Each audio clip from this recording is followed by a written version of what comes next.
They told him no one would believe him, but today, in front of a judge, Kendrick Stokes wasn't staying silent anymore. The air in the courtroom was thick with routine, papers shuffled, pens scratched against legal pads, and the quiet murmur of attorneys exchanging last-minute notes filled the space.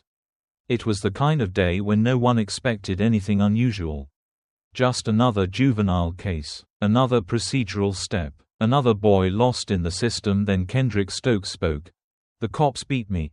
His voice was steady, but the words landed like a slap. The sound of it cut through the courtroom like a sharp knife. A second of absolute silence followed, so quiet that even the buzzing overhead lights seemed muted. Judge Marianne Dunham sat motionless, her gavel resting near her fingertips. She was known for her no-nonsense demeanor, a judge who rarely reacted to outbursts. But this was different. Her gaze locked onto Kendrick, searching his face, reading something in his expression that the legal system often failed to see: pain, fear, and something else, determination. Across the room, Officer Brent Callowell shifted in his seat, the very officer who had arrested Kendrick.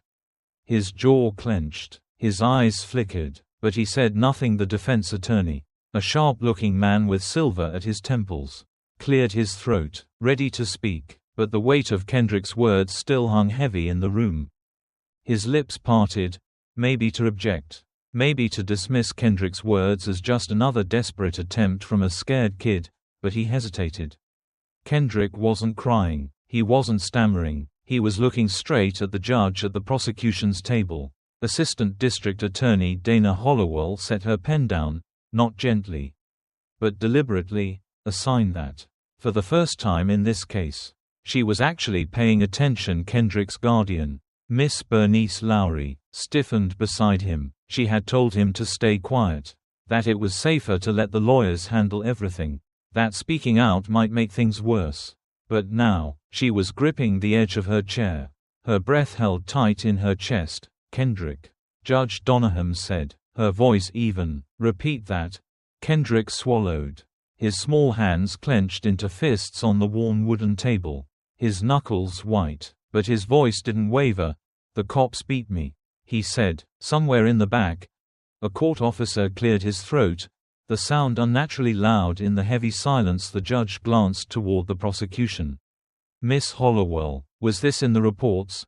The ADA pursed her lips. She had read Kendrick's file, a standard arrest report, vague on details, nothing out of the ordinary. But now, she was seeing the boy differently. She noticed the bruise just under his collarbone, barely visible beneath his too big dress shirt. The way his shoulders tensed, like he was waiting for someone to tell him to stop talking, was impossible to ignore. There was no mention of excessive force. "Your Honor," she said. Finally Judge Dunham turned her attention back to Kendrick. "You're saying the arresting officers used force against you?" Kendrick nodded.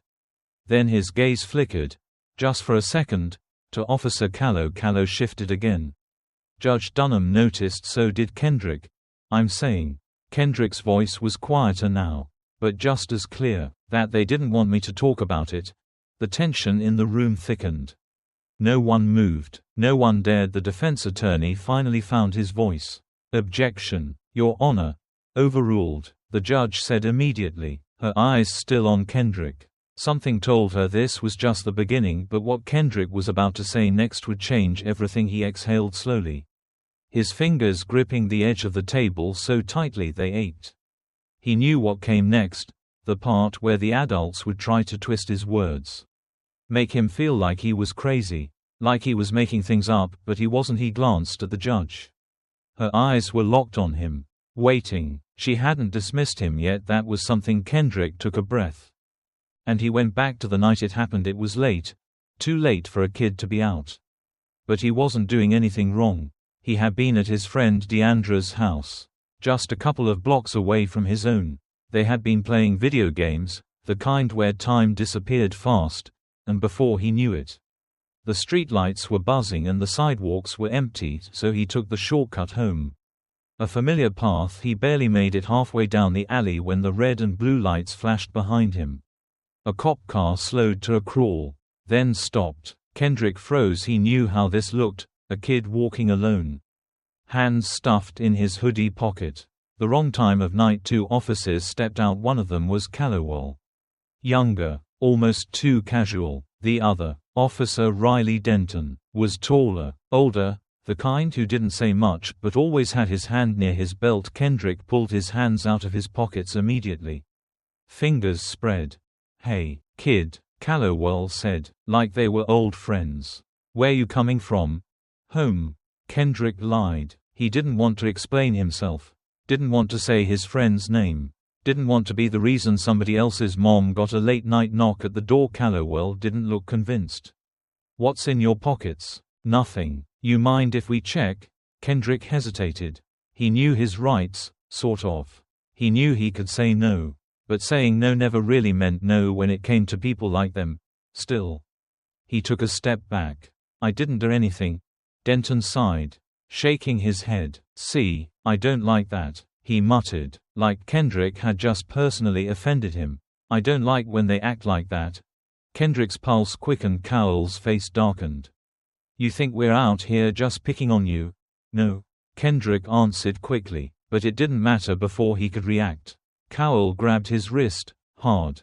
Panic shot through Kendrick's chest.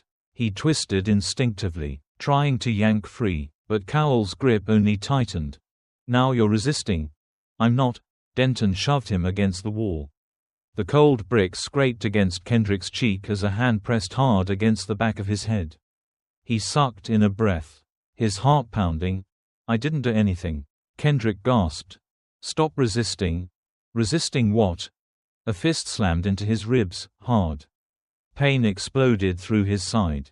And Kendrick's knees buckled. The breath left his lungs in a single sharp wheeze. They weren't asking questions anymore. They were teaching him a lesson. The punches weren't wild or uncontrolled.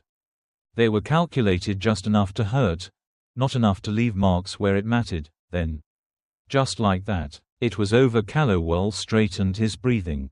Even Denton adjusted his belt. "You're lucky we're in a good mood tonight." Callowell muttered, and then the handcuffs clicked around Kendrick's wrists. He wasn't even sure what they were charging him with. It didn't matter because when the cruiser pulled away from the curb, Kendrick knew one thing for sure: nobody would believe him. But now, in the courtroom, they had no choice but to listen. Kendrick's voice trailed off, but the courtroom still felt like it was holding its breath. He could hear the faint scratching of the stenographer's keys, the distant hum of traffic outside. But inside this room, all eyes were on him. Judge Dunham tapped her fingers against her desk, thinking she had seen a lot in her years on the bench. Kids who lied to save themselves. Kids who told half-truths because they were scared. But Kendrick, he wasn't stammering. He wasn't scrambling for words. He was remembering the prosecution attorney. Dinah Hollowell folded her arms, her gaze shifting between Kendrick and Officer Callowell. She had worked cases like this before, reports that didn't match the bruises, patrol cameras that somehow malfunctioned at just the right moment, and the way some officers held power like a weapon. But that didn't mean she could just believe a kid's word over an officer's. The silence stretched. Then Callowell cleared his throat. "Your Honor," he said, his voice level and controlled. "This is completely untrue." His attorney, a middle-aged man in a navy blue suit, nodded along. "Judge, we can't allow wild accusations like this. If the boy was mistreated, why wasn't it mentioned before today?" The words felt like a slap. But Kendrick stayed still. He knew they'd say that. He knew this was how it worked. The people who did things like this always counted on kids like him to stay quiet. But Kendrick wasn't staying quiet anymore. "You're saying he made this up?" Judge Dunham asked, watching Callowell closely. "I'm saying there's no record of any excessive force." Callowell replied smoothly, "And I find it odd that he's only bringing it up now." Kendrick's fingers curled into his sleeves. "Of course there was no record. You want a reason?" Kendrick spoke up, his voice steady even though his chest felt tight. "Because they told me no one would believe me." Callowell's expression barely shifted. "We never said that." But Kendrick didn't even look at him. He looked at the judge. "Before they put me in the car, they said I could say whatever I wanted, but in the end, my word wouldn't mean anything against theirs." Callowell's attorney gave a small lurk, shaking his head. Your Honor, this is getting ridiculous. Way can't just. Did you file a complaint? Kendrick Hollowell interrupted. Kendrick hesitated. I didn't know how, he admitted, and even if I did, who was I supposed to tell the cops? The room was silent again. Call's jaw tightened, his hands flexed against his thighs, but he forced himself to stay composed. Hollowell exhaled slowly, her eyes shifting toward Judge Dunham. Your Honor, I request access to all available body cam footage from the night of Kendrick's arrest. Kendrick's stomach clenched. The footage, he didn't know what would be on it. They didn't know if the cameras had been rolling or if they had been accidentally switched off the way they sometimes were, but what he did know, if that footage was missing, it would say more than any testimony ever could. Judge Dunham nodded once. Motion granted. Kendrick barely breathed. He could feel Calloway's gaze on him, unreadable, calculating, because no matter what that footage showed or didn't show, this wasn't over. But Kendrick had just forced him to play a game they never expected to lose. The request for body cam footage changed everything. Before that moment, Kendrick felt like just another kid being talked over in a courtroom filled with people. The jury had already made up their minds, but now they had to listen. Judge Dunham leaned forward, elbows resting on her bench. While we wait on that request, Kendrick, I want you to walk us through exactly what happened, every detail. Kendrick's mouth felt dry, but he nodded. The night I got arrested, he started, his voice steady. I was heading home. I wasn't running. I wasn't looking over my shoulder. I didn't even see them at first. He paused. Callowell was watching him, but Kendrick refused to meet his eyes. They pulled up behind me, asked me where I was going, what was in my pockets. I told them nothing. I told them I didn't do anything. His hands clenched together in his lap. That's when Callowell grabbed me. I pulled back, not because I was fighting, but because I was scared. Then the other officer, Denton, shoved me against the wall, told me to stop resisting. He heard the defense attorney exhale sharply, probably getting ready to object, but Judge Dunham lifted a hand, stopping him before he could speak. Kendrick kept going. I told them I wasn't resisting. I said it over and over. Didn't matter. I felt something hit my ribs, a punch. Not a push, not an accident, a punch hard enough to knock the air out of me. He shifted slightly in his chair. His side still sore from that night. I couldn't breathe. They said I was lucky. They were in a good mood. Then they cuffed me, put me in the car, and Denton told me something. Kendrick finally looked at Callowell. He said I could talk all I wanted, but in the end, people like you always win. Silence. No scribbling from the stenographer. No murmurs from the crowd. Just the weight of Kendrick's words hanging in the air. Judge Dunham studied Callowell. Officer Callowell, did you have your body cam on during this arrest? Callowell exhaled through his nose, his expression blank. Standard procedure is to activate body cams during public interactions. She continued, narrowing her eyes. That wasn't my question. Callowell's lawyer sat forward. Your Honor, we won't be answering any further questions until we've reviewed the footage ourselves. Of course. Kendrick thought, because they already knew what that footage would, or wouldn't, show. Kendrick felt his pulse pounding in his ears. This was the moment. He could back down, let them bury the truth like they always did. Or he could keep going. He swallowed, forcing his voice to stay steady. If that footage is gone, he said, it's because they don't want you to see it. Callowell's jaw twitched. Hollowell looked at Kendrick, then at the officer, her lips pressed together like she was piecing something together in her head. Judge Dunham tapped a finger against her desk. We'll review the footage. Her gaze flicked to Kendrick. In the meantime, son, is there anything else you want to say? Kendrick thought about that night, the bricks against his face, the weight of a boot pressing into his back, the way Denton had laughed when he gasped for air, and how, when they finally put him in the car, Callow had been the one to turn off the camera. He looked the judge dead in the eye. No, he said, I think I've said enough. But deep down, Kendrick knew the truth had just started to come out. The room felt different now, heavier. Like the weight of Kendrick's words had settled over everyone, making it impossible to ignore what had just been said. Judge Dunham didn't move for a long moment. Then she exhaled and turned to the prosecution. Miss Hollowell, how long will it take to retrieve the footage? Hollowell glanced at one of her aides, who quickly tapped into a laptop. After a few seconds, the aide whispered something in her ear. Hollowell's lips pressed into a thin line. "Your Honor," she said, shifting in her seat. According to the department's logs, Officer Callow's body cam footage from that night is missing. Murmurs rippled through the courtroom. Kendrick's stomach twisted, not because he was surprised, but because he already knew. This was how it would play out. Judge Dunham's expression remained unreadable. Missing Hollowell gave a slow nod. There's a report that states his camera malfunctioned during the arrest and was later found to be corrupted. She said. Kendrick let out a bitter breath through his nose. The defense attorney, sensing an opening, straightened his tie. "Your Honor, this is exactly why we shouldn't be taking the word of a child at face value. Accusations like these are serious. And without hard evidence, we're relying on speculation." Kendrick had enough. "You don't need a video," he interrupted, his voice louder than before. "Just look at me." The defense attorney turned toward him, clearly irritated. "Excuse me?" Kendrick pushed up the sleeve of his button-down shirt. The bruises weren't as dark as they had been that night, but they were still there, yellowing fingerprints on his wrist. A faint but deep bruise along his forearm where Callowell had grabbed him. The room went quiet again. Judge Dunham's eyes darkened. "Did anyone at the station document these injuries?" Kendrick shook his head. "No one asked. No one cared." Judge Dunham's fingers tapped against her desk in a slow, deliberate rhythm. Hollowell cleared her throat. "Your Honor, I'd like to motion for an immediate internal review of Officer Callowell's conduct, including a forensic analysis of any available dash-cam footage or third-party recordings from the area that night." The defense attorney scoffed. "This is turning into a circus. We don't even know if those injuries came from the night of the arrest." Kendrick clenched his fists.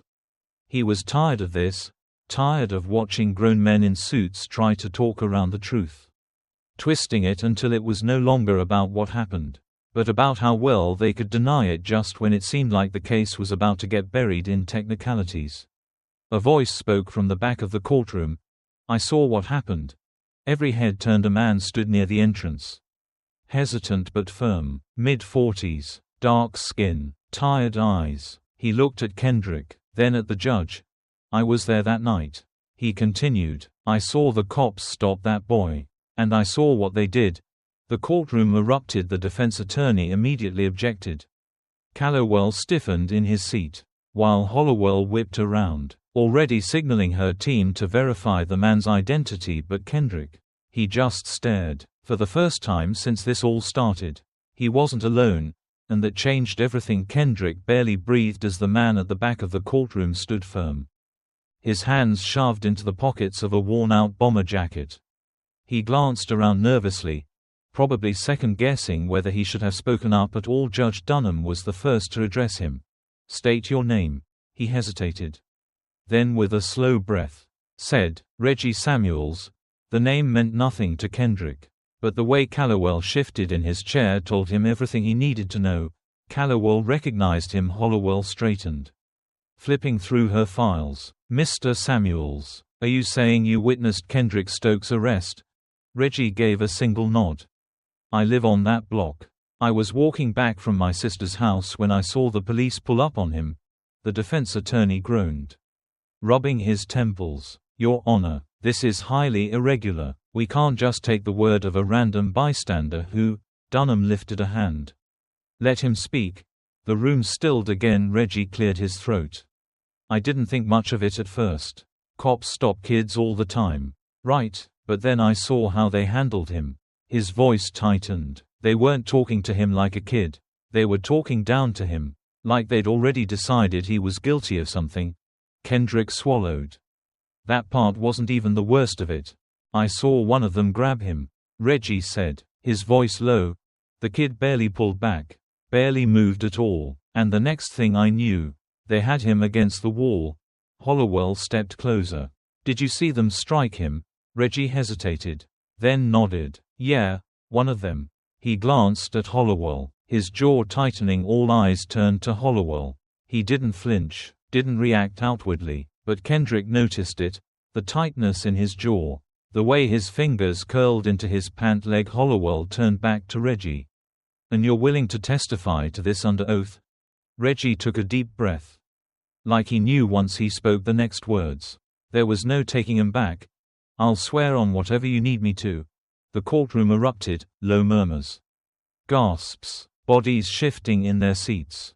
This wasn't just an accusation anymore. This was a case. The defense attorney shot up.